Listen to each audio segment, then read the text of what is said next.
Fala, meus irmãos, tudo bem? Primeiramente, eu queria aqui agradecer a Deus a oportunidade de estar aqui podendo compartilhar a palavra com vocês.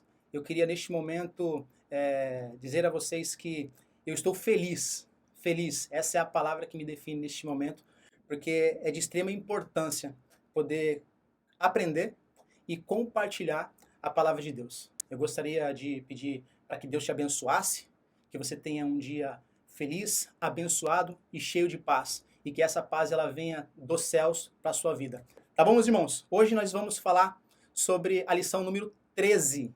Qual que é o tema da lição número 13? Sede servos uns dos outros.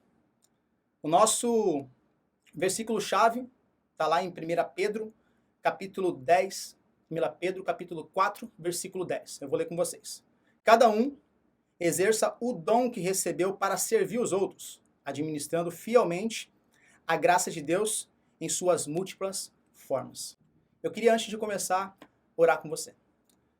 Senhor, meu Deus e meu Pai, eu quero te agradecer por este momento de estar aqui podendo compartilhar a sua palavra com os meus irmãos. Que o Senhor, meu Pai, me abençoe, que o Senhor me direcione, que o Senhor, através do Espírito Santo, possa trazer à memória tudo aquilo que eu estudei, meu Pai. Que o teu nome venha a ser glorificado e exaltado nessa aula, e que nós possamos, meu Pai, ser cada dia, meu Deus, parecido com o Senhor Jesus. Porque essa é a vontade do nosso Pai. Eu te agradeço, em nome de Jesus. Amém. Irmãos, eu queria ler com vocês esse versículo e entender um pouco mais sobre ele. Queria começar aqui fazendo perguntas para o texto. Toda vez que nós fazemos perguntas para o texto, o próprio texto acaba nos respondendo. E o texto diz assim, ó, cada um exerça o dom que recebeu. E ele fala aqui, ó, para que Deus me dá um dom? Todos nós recebemos, no mínimo, um dom de Deus. Uns recebem 2, 3 ou mais. Uns recebem, no mínimo, um. E para que Deus ele dá os dons aos homens? É simples, irmãos. Deus dá os dons aos homens a fim desses homens suprir a necessidade do povo de Deus. E quem é esse povo? O povo de Deus nada mais é do que as pessoas que estão ao nosso redor, que caminham conosco. E o versículo fala, para que serve o dom? Para servir. Eu preciso servir as pessoas que estão ao meu redor. Eu preciso colocar o dom que Deus me deu em prática. E qual que é o alvo dessa lição hoje? O alvo dessa lição é mostrar que a verdadeira grandeza consiste em seguir os exemplos de Cristo. E ele fala, tornando-se servo de todos. Antes de começar, de iniciar aqui entrando na palavra, eu queria te fazer uma pergunta. E a pergunta é, você seguiria alguém que aquilo que ele fala não corresponde com aquilo que ele faz? Você seguiria alguém que é incongruente? Você seguiria alguém que você olha aquela pessoa falando, te direcionando a fazer algo, e o comportamento dela vai totalmente ao contrário daquilo que ela está te orientando a fazer? Responda essa pergunta, hein? Medita, reflete e responda. Mas quando a gente fala de Jesus, quando o assunto é ser servo, quando o assunto é servir, quando o assunto é ser exemplo, não tem como eu não lembrar de Jesus Cristo. Não tem como eu não lembrar do que Jesus fez quando ele esteve nessa terra aqui, há mais de 2.000 anos atrás. Não tem como eu não trazer à minha memória os ensinamentos de Deus. E talvez você esteja neste momento agora, ouvindo essa mensagem, e você deva estar se perguntando neste momento, poxa, mas eu não conheço os ensinamentos de Deus. E eu queria já, logo de início, te orientar, te dar uma direção. Se você quer conhecer Jesus, se você quer conhecer todos os passos, o que Jesus fez nessa terra, eu tenho uma notícia boa para você. Tenho uma boa notícia, boas novas. Se você ler, olha só, presta atenção. Se você ler 3 capítulos por dia, apenas 3 capítulos por dia. 3 capítulos por dia. Durante 30 dias, um mês, você conhece todos os passos de Jesus nessa terra. Você consegue ler Mateus, Marcos, Lucas e João, o Evangelho de Deus. Apenas lendo 3 capítulos por dia. Isso não vai acarretar para você um tempo de, no máximo, 15 minutos por dia. 15 minutos por dia, no máximo. É o que você tem que reservar para você conhecer Jesus, conhecer os seus passos, o que Jesus fez nessa terra e aprender com ele, exercendo os exemplos que Deus deixou aqui para a gente.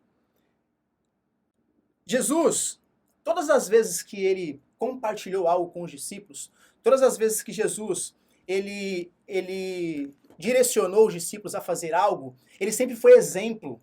Ele sempre foi exemplo daquilo que ele pedia para os discípulos. Jesus não era incongruente, Jesus ele cumpria com aquilo que ele falava. Ele era exemplo daquilo que ele pedia. Se você for ver Mateus capítulo 5, vamos lá, abre comigo, Mateus capítulo 5, versículo de número 14. Vamos ler o 13. Olha só. Vocês são o sal da terra, mas se o sal perder o seu sabor, como restaurá-lo? Não servirá para nada, exceto para ser jogado fora e pisado pelos homens. Vocês são a luz, ao versículo 14, vocês são a luz do mundo. Não se pode esconder uma cidade construída sobre um monte. E também ninguém acende uma candeia e a coloca debaixo de uma vasilha. Ao contrário, coloca no lugar apropriado. Assim ilumina a todos que estão em sua casa. Assim brilhe a luz de vocês. Olha o desafio que Jesus dá para os discípulos. Assim brilhe a luz de vocês diante dos homens, para que vejam as suas obras e glorifiquem ao Pai de vocês que estás no céu. Jesus ele desafia primeiro os discípulos a ser o sal da terra, mas depois os discípulos a ser luz do mundo. Em João 8, capítulo 12, João capítulo 8, versículo 12, o que Jesus diz para os seus discípulos? Ele fala, eu sou a luz do mundo. O mesmo Jesus que pede para os discípulos, desafia os discípulos a ser luz desse mundo, ele é a maior referência, o maior exemplo dos discípulos. No mesmo capítulo, no versículo agora 37, Jesus ele ensinou os discípulos a falar a verdade. O que diz nesse versículo? Ele fala o quê? Que seja o sim de você, sim, e o não, não. O que passar disso é o quê? É procedência maligna. Jesus ele ensina os discípulos a falar o quê?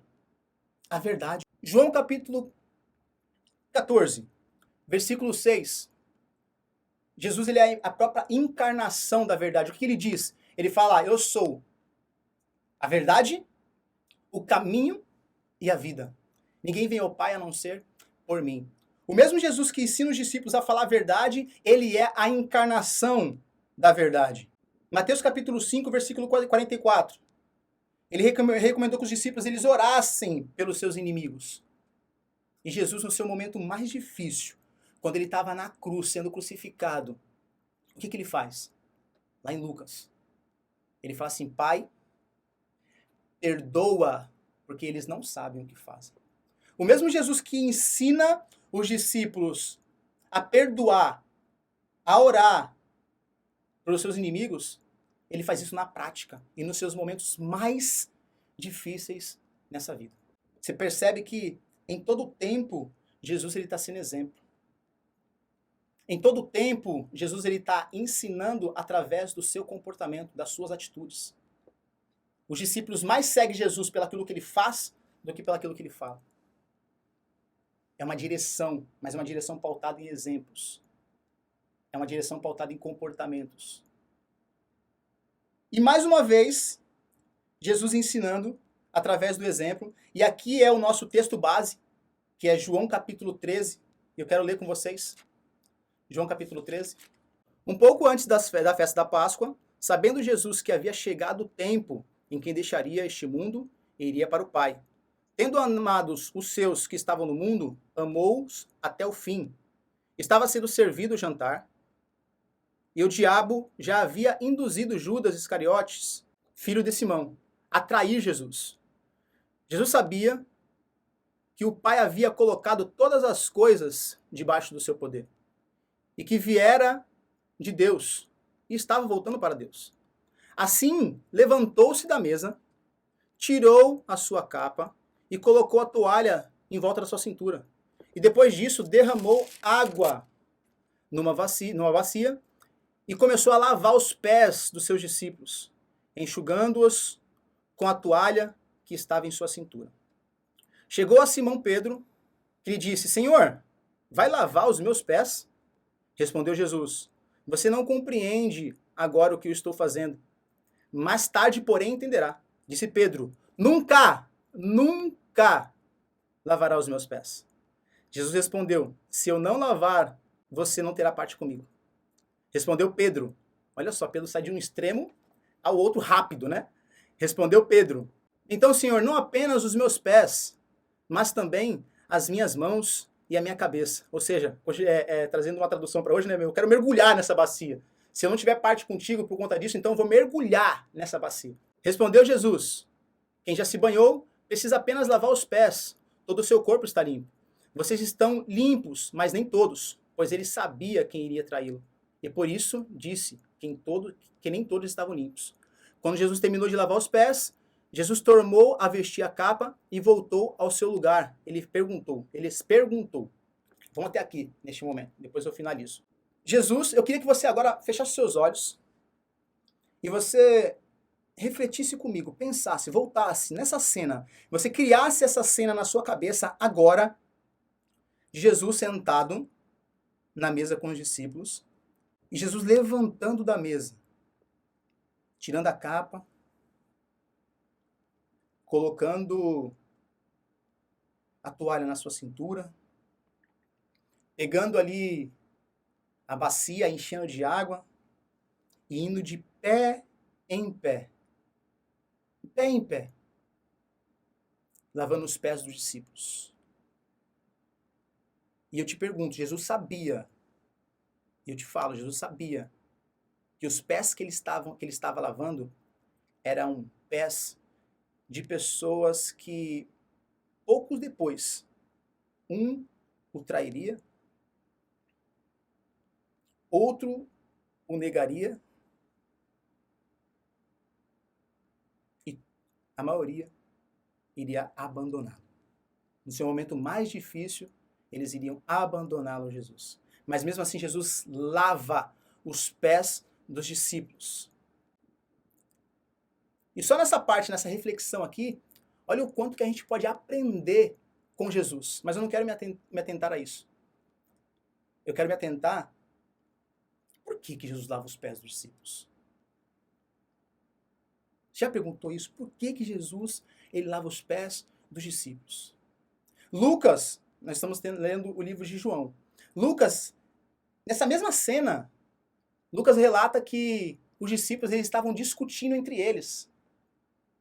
Quem de nós é o maior? Quem dentre nós é o maior? Aí Jesus pega a bacia. Olha só que sensacional isso. Jesus pega a bacia e se coloca no lugar de servo, de escravo. Aquilo que Jesus fez, a atitude que Jesus teve ali, era uma atitude de escravo. Somente o servo, o escravo, fazia aquilo que Jesus estava fazendo. Quando chegava convidado nas casas, pelo fato da caminhada, né? Um lugar desértico, as pessoas chegavam nas casas com os pés imundos, sujos. Aí os escravos, com a intenção de honrar quem chega, faziam o quê? Lavavam os pés para que aquelas pessoas sentassem às mesas. Jesus ele se diminui a servo, se diminui a escravo, a ponto de constranger Pedro. Pedro ele olha para Jesus e fala assim, meu, você não pode, não tem cabimento isso. Eu deixar o Senhor lavar os meus pés. Alguém que é acima de mim. Alguém que é meu Senhor. Alguém que é meu Salvador. Como isso? Mas Jesus fala assim, Pedro, você não está entendendo. Só depois que eu fizer isso, você vai entender o que eu estou querendo dizer para você. E por que Jesus faz isso? Ele responde aqui, ó, no versículo João capítulo 13. Olha só. Quem já se banhou? Versículo 12, do capítulo 13 de João. Quando terminou de lavar os pés, Jesus tornou a vestir a capa, voltou-se para o lugar. Então lhes perguntou, irmão, toda pergunta gera uma reflexão. Não há como você ser transformado e mudado se você não refletir, não pensar. E Jesus era muito inteligente. Jesus é muito inteligente. Ele fazia perguntas. E as perguntas que Jesus fazia exigia daqueles que ouviam a resposta. E essa resposta trazia reflexão àquelas pessoas. E a reflexão, irmãos, traz mudança. Jesus perguntou, vocês entenderam o que eu fiz? Jesus, ele lava os pés dos discípulos de uma forma proposital. Ele lava na intenção de ensinar algo para os discípulos. E ele fala aqui, ó. Vocês me chamam de mestre e senhor. Isso está certo. Eu sou isso mesmo que vocês estão falando. Eu sou mestre e eu sou seu senhor. Mas eu sendo mestre e senhor de vocês, olha, ele fala. Lavei os pés de vocês. Vocês também devem lavar os pés uns dos outros. Olha que mensagem fantástica isso. Alguns irmãos acreditam, nos dias de hoje, que esse lavar os pés é uma forma literal. Realmente tem que lavar os pés dos discípulos, ainda hoje. Mas eu não acredito muito nisso, não, irmãos. Porque não faz muito sentido. Naquela época, tudo bem. Aceitável. Né? Os discípulos, as pessoas andavam ali com as sandálias abertas, num lugar que era totalmente desértico. E tinha que lavar os pés mesmo. Hoje não, hoje nós estamos todos com os nossos pés calçados. A todo tempo, nós estamos com os nossos pés calçados, limpos a maioria das vezes. Então, lavar os pés aqui, que Jesus quis passar aos discípulos, era na intenção de mostrar para os discípulos que eles tinham que servir uns aos outros. Lembra que eu falei lá no início? Você seguiria alguém que não fala, que não faz aquilo que fala? Jesus aqui, numa intenção de ensinar os discípulos a ser servo, o que ele fez primeiro? Ele serviu. Ele mostrou que o maior ato do cristão, no dia de hoje, é o amor e o serviço. Não tem como eu amar se eu não servir. Dando continuidade aqui, meus irmãos. O maior exemplo sempre tem que ser Jesus. O maior exemplo sempre tem que ser Jesus. Jesus teve que dar a vida por nós para nos arrancar do pecado e nos aproximar de Deus novamente. Ele entregou algo, ele nos serviu. E esse daqui, irmãos, talvez, para mim, né, é o maior, talvez não, é o maior ato de serviço que Jesus pôde fazer por nós. Dar a vida por nós. Quando ele fala lá, eu não vim para ser servido, Marcos capítulo 10, mas eu vim para servir e dar a vida em favor de muitos. Jesus ali, ele mostra um ato de serviço fantástico, a ponto de dar a vida por nós. Por nós. Para que nós tivéssemos vida. Olha o exemplo, irmão. Olha a atitude de Jesus com a intenção de nos ajudar, de nos ensinar a ser cada vez mais parecido com Jesus. O que diz em Filipenses, capítulo 2? Que nós temos que aqui, ó, pensar igual a Jesus. Agir igual a Jesus. Dando sequência. Se você tiver a revista aí, você vai ver que o mundo hoje, ele emprega vários critérios para avaliar quem é grande. Talvez para o mundo hoje, talvez não, é o que acontece. Para o mundo hoje, grande é aquele que exerce poder sobre os semelhantes. Grande é aquele que tem uma posição social diferenciada. Grande é aquele que é próspero financeiramente falando, pro mundo. O mundo hoje avalia dessa forma. Grande é aquele que tem muitos seguidores nas redes sociais. Mas quando a gente olha para Jesus, ele vem e quebra esse padrão terreno. Jesus, ele destrói o padrão terreno, ele quebra esse achismo. Romanos capítulo 12, versículo 2, ele diz o quê? Não vos conformeis com este mundo. Este mundo, irmão, ele está em constância, está em constante mudança. O que era certo ontem, o que era errado ontem, é certo hoje. O que era constrangedor ontem, hoje é normal. Acontece de uma facilidade onde é normal. E o mundo, ele quer empregar essa normalidade em nós. Mas Jesus vem e ele fala assim, não, não, não. E ele fala bem assim, ó. Marcos capítulo 10, versículo número 43. Ele diz assim, ó. Não será assim entre vocês. Ao contrário, quem quiser tornar-se importante entre vocês, deverá ser servo. E quem quiser ser o primeiro, deverá ser escravo de todos. Pois nem mesmo o Filho do Homem veio para ser servido, mas para servir e dar a vida por muitos, a favor de muitos. Você vê que Jesus ele quebra esse padrão e fala assim, não, com vocês não pode ser assim. Vocês não podem associar esses critérios que o mundo emprega em vocês como verdade. Não vos conformeis com esse mundo, mas transformai-vos como? Renovando a minha mente. Deixando ela fixa em Cristo, nas coisas do alto. E para Jesus, grande não é aquele que domina o semelhante. Para Jesus, grande não é aquele que tem dinheiro, muito dinheiro. Para Jesus, grande não é aquele que é sábio, que é inteligente. Para Jesus, grande não é aquele que tem poder sobre o seu semelhante. Para Jesus, grande é aquele que serve. Para Jesus, grande é aquele que está disponível ao serviço. Portanto, irmão, não importa quem eu sou, não importa quem você é, não importa. Eu e você, nós somos chamados para o serviço. E quando eu me aprofundo nas Escrituras, quando eu conheço mais a palavra de Deus, eu percebo que não é uma opção servir. Não é uma opção servir. Eu vou abrir aqui Gálatas, ó. Gálatas capítulo 5, versículo de número 13. Quando eu me aprofundo nas Escrituras, irmãos, eu entendo e percebo que servir não é uma opção, é um mandamento. É um mandamento. E todo aquele que aceita o Senhor Jesus como seu Senhor e Salvador, ele tem que estar disponível a servir. Ele fala bem assim, ó. Irmãos, vocês foram chamados para a liberdade, mas não use a liberdade para dar ocasião à vontade da carne. Ao contrário, sirva uns aos outros mediante ao amor. Olha o que ele fala. Sirva uns aos outros mediante ao amor. Aí a pergunta que eu faço pro texto, mais uma pergunta. Senhor, como que eu sirvo mediante ao amor? Através dos dons. Para que serve o dom? Para que Deus deu o dom para o povo?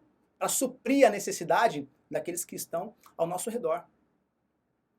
E quando a gente fala de dons, existe uma lista de dom que está lá em 1 Coríntios, capítulo 12, Romanos, tem também Efésios, tem também 1 Pedro. Mas Romanos, capítulo 12, fala que se o seu dom é servir, sirva. Se o seu dom é servir, sirva. A única coisa que nós temos que... Vamos falar do primeiro dom, que é profetizar. Se o seu dom é profetizar, profetize. A única coisa que nós temos que ter atenção aqui, é o que eu estou profetizando. O profetizar aqui é profetizar a palavra de Deus. Sirva os irmãos em amor através do dom da profecia. Profetize a palavra de Deus na vida dos irmãos, na vida daqueles que estão próximos a você. Segundo dom, servir. Servir aqui, no original, a palavra é diaconia. Aí a gente fala, mas espera aí, servir então é só para os diáconos? Não. Todos aqueles que aceitaram o Senhor como seu Senhor e Salvador da sua vida, têm que servir, independente de cargo dentro da igreja. É que tem alguns irmãos que aí eu olho e falo, mano, esse cara aqui, ele é do diaconato da igreja. Ele não espera uma orientação, uma ordem. Ele simplesmente percebe no ambiente que ele se encontra, que está precisando de algo, ele vai lá e faz. Esse cara tem um dom. E se você percebe que o seu dom, ele é esse, é servir, sirva. Sirva dentro da igreja, sirva na sua casa, sirva no seu trabalho. Faça a vontade de Deus onde você colocar os seus pés e que as pessoas enxerguem isso em você, em mim, em nós. Ensinar. Se você percebe que o seu dom é ensinar, busque conhecimento. Vá atrás, leia livro, faça curso, se forme, faça teologia. Mas coloque em prática os dons que Deus te deu. Exerça os dons que Deus te deu. É simples. Mas eu falo para você, não é fácil. Mas Jesus mesmo falou que não seria fácil. Vem. Seguindo aqui, exortar. O exortar aqui, irmão, muitas pessoas entendem que o exortar é você dar bronca no irmão. É você corrigir, é você apontar, é você falar. Não, o exortar aqui, no original, tem uma tradução de que você traz a pessoa para perto para você consolar, para você ensinar, para você ajudar essa pessoa. Sabe aquela pessoa que chega até você, meia triste, cabisbaixa, e você olha para ela e fala assim, não, meu irmão, sai desse estado. Você não é isso daí. Você encoraja, você consola, você ajuda a pessoa. Esse exortar aqui é você trazer para perto e não afastar a pessoa de perto de você. Outro dom é o contribuir. O outro dom também, meus irmãos, é você exercer liderança. Existem pessoas que a liderança ela é nata. Liderança nata. A pessoa ela não é líder, não ocupa o cargo de liderança, mas ela se comporta como tal. E as pessoas enxergam isso nela. E se você é essa pessoa, exerça esse dom que Deus te deu. Dentro e fora da congregação.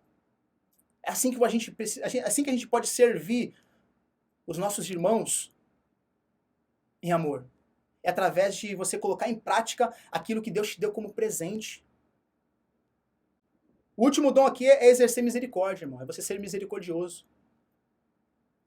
Então, irmãos, que nós possamos pegar tudo o que foi conversado aqui entre nós, nesta manhã, e que a gente possa olhar, refletir, e ver o que eu posso contribuir para o reino.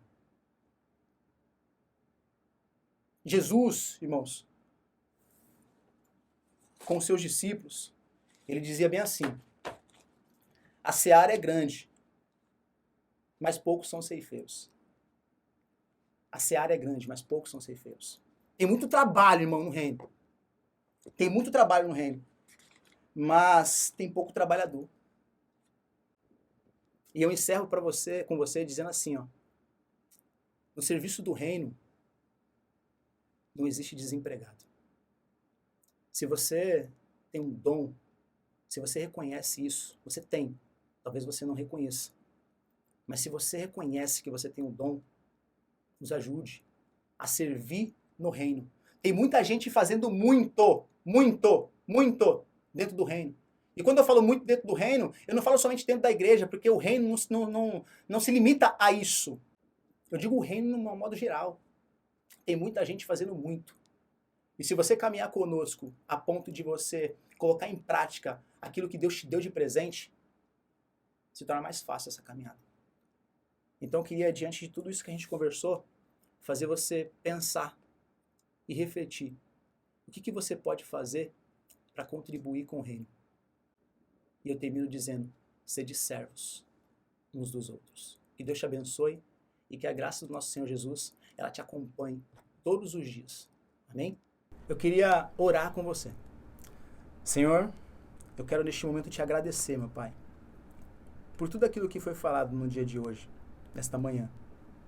Que esta palavra, meu Deus, encontre em nós um terreno fértil. Que essa palavra ela seja uma semente e encontre em nós um terreno fértil. E que essa semente ela venha produzir e gerar fruto, meu Deus. Nós queremos ser parecido com o Senhor. Nós queremos te seguir, nós queremos usar os teus exemplos que o Senhor deixou aqui nessa terra para contribuir com o reino. Então nos ajuda, meu Deus, a reconhecer os nossos dons. Nos ajuda, meu Pai, a contribuir com o reino, porque nós sabemos que tem trabalho, meu Deus, mas poucos são aqueles que estão dispostos a servir. É o que eu te peço neste momento. a tua ajuda para mim e para os meus irmãos que estão ouvindo essa mensagem, terminando com essa oração. Eu te agradeço, em nome de Jesus. Amém.